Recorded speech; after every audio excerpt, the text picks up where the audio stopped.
네, 오늘은 5주차입니다. 예수님처럼 섬김에 대해서 이야기를 나누고 있는데요. 나는 섬기는 자입니까? 섬김을 받는 자입니까? 라는 질문에 오늘은 소외된 이를 위해 손을 내밀라 라는 주제로 묵상을 나눠보도록 하겠습니다. 오늘 주신 말씀은 사도행전 9장 26절에서 27절까지입니다.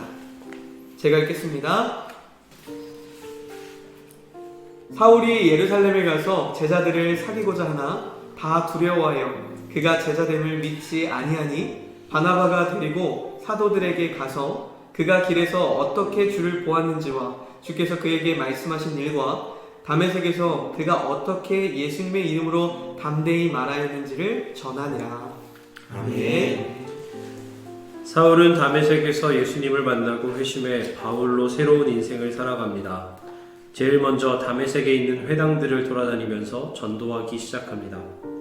즉시로 각 회당에서 예수가 하나님의 아들이심을 전파하니 교인들도 놀랐지만 회당에 있던 유대인들은 더 놀랍니다. 바울이 놀라운 언변으로 예수를 증언하고 간증까지 시작하니 회당에 있던 누구도 그를 이길 수 없었던 겁니다. 그러자 다메섹에 있는 회당들과 유대인들이 분노하기 시작했습니다. 그러나 이미 참 진리를 만난 바울은 오히려 더 강하게 전도합니다.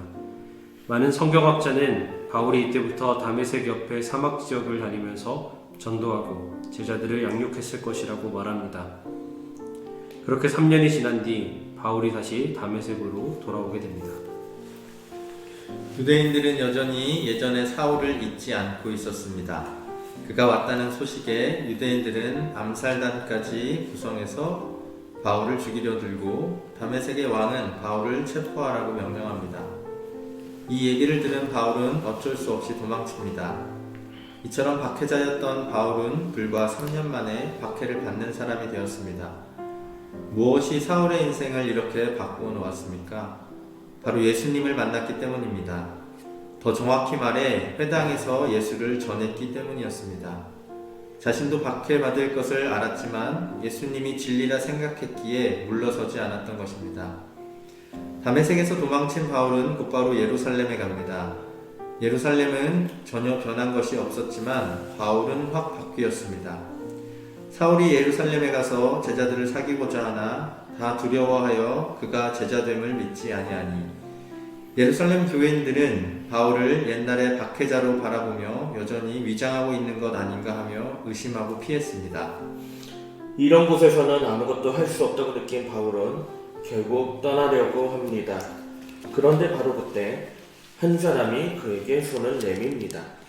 바나바가 데리고 사도들에게 가서 그가 길에서 어떻게 주를 보았는지와 주께서 그에게 말씀하신 일과 다메섹에서 그가 어떻게 예수의 이름으로 담대히 말하였는지를 전하니라. 바로 바나바였습니다. 사도행전 4장을 보면 바나바는 자기 밭을 팔아서 교회에 바친 리더였습니다. 또 위로하고 권면하기를 잘한 덕에 별명이 위로의 아들이었습니다. 그 바나바가 바울에게 먼저 다가가서 친구가 되고 사도들과 야고보 장로, 교회의 중직들과 교인에게 바울을 정식으로 소개시킵니다. 이렇게 바울은 바나바의 도움으로 예루살렘 교회에서 인정받게 되었고 더 담대하게 전도하기 시작합니다. 훗날 바울과 바나바는 최고의 동역자로 이방 전도를 위해 같이 헌신합니다. 이 모든 것이 바울에게 먼저 손을 내밀어 준 바나바 덕분이었습니다. 예루살렘 교인과는 달리 편견을 넘어 사람을 본 바나바 덕분이었습니다. 지금도 하나님은 바나바처럼 편견 없이 사람을 세우고 섬길 사람을 찾으십니다. 바울 같은 일꾼을 세울 사람을 찾고 계십니다. 그러니 우리는 바나바처럼 편견을 넘어 소외된 사람을 바라봐야 합니다. 하나님의 시선으로 사람을 섬기는 영안이 열리기를 간절히 기도해야 할 때입니다. 네, 오늘 함께 나눈 묵상 본문을 다시 한번 천천히 묵상하시면서 작성해보는 시간 갖도록 하겠습니다.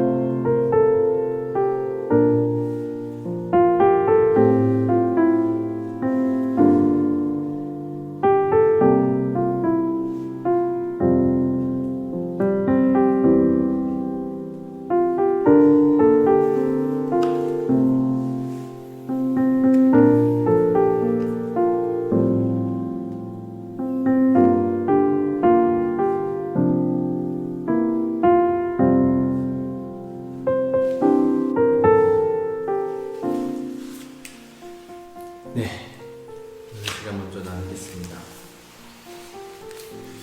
소외된 이를 위해 손을 내밀라라고 하는 주제가 사실 자녀가 있다 보니까 요즘 더글로리라고 하는 드라마도 그렇고 소외된 학교 폭력을 당하는 이들도 어떻게 보면 소외된 이들이잖아요. 소외된 사람들에게 손을 내밀기가 참 어렵다. 왜냐하면 두렵잖아요. 소외된 사람한테 손을 내밀었다가 나도 소외될까 라고 하는 그 두려움이 사실 학창시절에도 돌아보면 제가 주도해서 남을 따돌려 본 적은 없지만 따돌림 당하는 친구에게 선뜻 다가가지는 못했던 기억이 저에게도 있거든요.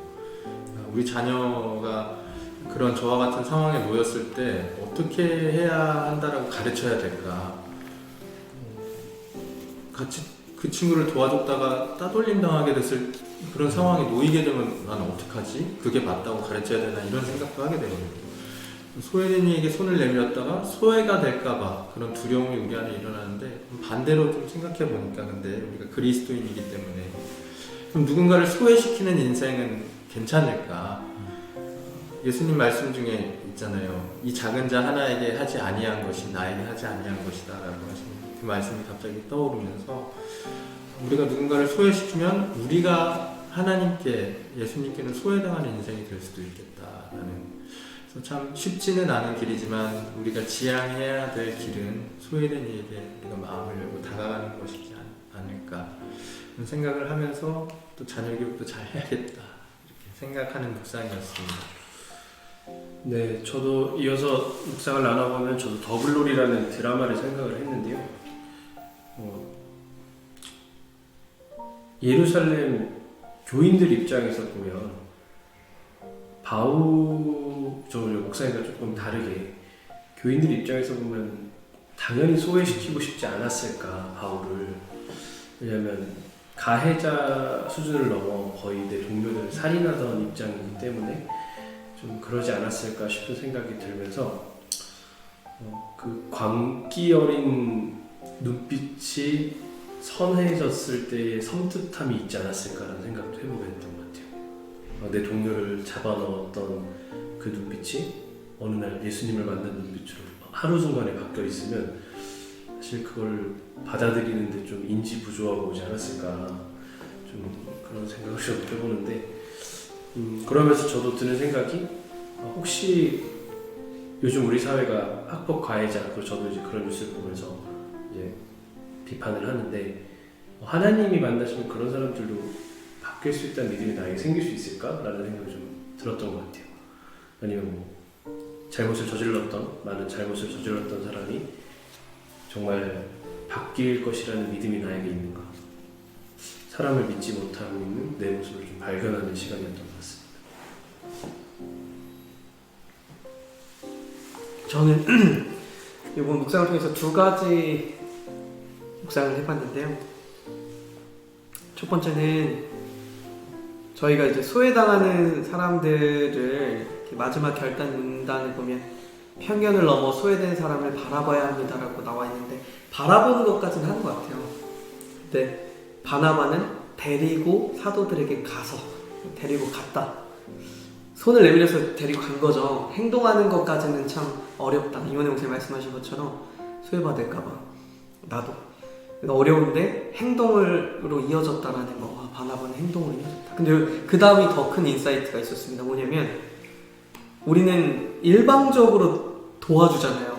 그가 진짜 이게 원하는 게 뭔지는 모르고 그럴 때가 많이 있거든요. 근데 오늘 묵상을 보니까 왜 그러면 결론은 바나바 얘기인데 왜 이렇게 사울에 대한 스토리가 이렇게 많이 앞에 적혀 있을까 계속 보다가 사울의 스토리가 26절, 27절에 다 담겨져 있는 거였어요. 그가 길에서 어떻게 주를 보았는지와 주께서 그에게 말씀하신 일과 다메섹에서 그가 어떻게 예수님의 이름으로 담대하게 말하였는지를 전하니라. 바울의 이야기를 들었던 거예요. 바나바는 일방적으로 도운 게 아니라 그의 이야기를 듣는 건 먼저, 소외받는 이들의 이야기를, 그들의 니즈를 먼저 들어주는 일을 한 거였어요. 그가 필요가 어떤 필요가 있는지를 먼저 헤아려 보는 이 작업이 단계가 있었다는 거죠. 너무 저한테는 큰 깨달음으로 다가왔습니다. 소외받는 이들을 위해서 바라보는 것에서 그치지 않고 손을 내밀어서 데리고 갔다라는 거. 그리고 이가 원하는 게 뭐였는지 먼저 들었다는 거 충분히 듣고 원하는 대로 행해줬다는 거. 네, 그런 삶을 살아야 되지 않을까. 오늘 그렇게 살아가야 되지 않을까. 그런 생각을 해보게 되었습니다. 저도 민동선 전도사님이랑 이제 비슷한 생각을 했는데요. 예를 들어서 저는 이 바나바가 사울에게 먼저 그냥 손을 내밀었을까라고 했을 때 저는 물음표였거든요. 분명히 이 사울이 왔을 때 조사했을 거라고 저는 조사했을 거다. 다메섹에 사람들을 보내서 아니면 편지를 보내거나 인편을 보내서 그가 뭘 했는지 아마 다 조사를 했을 것 같아요. 아니면 최소한 어떤 얘기를 했는지 들었던 거를 다시 한번 확인하는 절차를 했을 것 같다. 거기서 저는 그런 생각이 들었던 게 예루살렘 교인들은 어쨌든 어쩔 수 없죠. 과거의 어떤 그 경험이 너무 컸으니까. 근데 그 과거에 머무를 것인가? 아니면 다시 한번 일단 다 내려놓고 다시 한번 이제 관찰하고 조사해서 객관적인 모습을 다시 구성해 볼 것인가? 그게 객관적인 모습을 구성해서 더 실망스럽게 될 수도 있고 객관적인 모습을 구성해서 더 좋아질 수도 있지만 어쨌든 과거에 머무르지 않고 그렇게 다시 한번 그 모습을 구성했을 때 그것이 소외된 자들을 잡아줄 수 있는 어떤 시작점이겠구나 그런 생각을 좀 해봤습니다. 제가 마지막으로 묵상을 나누면요. 하나님의 시선은 어디 있을까? 그리고 예수님의 시선은 어디 있을까? 라는 물음에 제가 내린 정답은 항상 예수님의 시선은 연약한 사람들, 작은 사람들, 어떻게 보면 결핍이 있는 사람들이었던 것 같아요. 예수님은 대제사장들과 바리새인들, 율법학자들, 서기관들과 그 사람들에게도 복음을 전하셨지만 이 세상의 어두운 그늘진 곳으로 가셔서 과부들과 혹은 고아들과 줄여서 먹지 못하는 사람들과 세상에 소외된 약자들과 함께 하셨었잖아요. 그리고 그들에게 가셨을 때 예수님이 품었던 마음은 다른 어떤 마음이 아닌 그들을 긍휼하게 여기는 마음과 그들을 향한 사랑의 마음이 전부였다라는 거죠. 근데 오늘 본문의 바나바도 바울에게 똑같은 마음을 품었었던 것 같아요. 저 사람은 약한 사람이 있고 또 죄를 저지른 사람이지만 그럼에도 불구하고 예수님께서 바나바에게 가르쳐 주신 것처럼 그 사랑의 마음 딱 그 하나만을 가지고 어떻게 보면 화려함이 아닌 조금은 다른 사람들이 꺼려하는 바울에게 가서 손을 내밀어 주지 않았을까. 사실 저희는 살아가다 보면 어둠 그늘로 가려고 하지 않잖아요. 밝은 곳으로만 가려고 하고 잘 나가는 사람들과 어울리려고 하고 그 조금 이렇게 어려움이 있는 사람들과 같이 있으면 나도 그런 사람인 것처럼 다른 사람들이 생각할까봐 그런 마음의 어려움을 가지고 있는데 그곳에 담대하게 가셨던 예수님처럼 그리고 또 그런 바울에게 손을 내밀어줬던 바나바처럼 우리도 그들 향한 사랑의 마음을 품고 내려가야 되지 않을까. 낮은 곳으로 예수님의 마음, 예수님의 사랑을 전하는 삶을 살아야 되지 않을까. 그런 묵상을 하게 되는 시간이었습니다. 네, 참 다양한 묵상을 나누었습니다. 여러분은 이 이야기에서 어떤 거를 생각을 하셨는지요? 여러분이 가지신 그 묵상을 기억하시면서 오늘 하루 그 말씀대로 승리하시고 잘 살기를 축복합니다. 이제 묵상하신 것을 기억하면서 묵상 기도로 오늘의 큐티를 마치겠습니다. 시작. 주님, 하나님의 시선이 머무는 곳에 나의 시선도 머물기를 원합니다.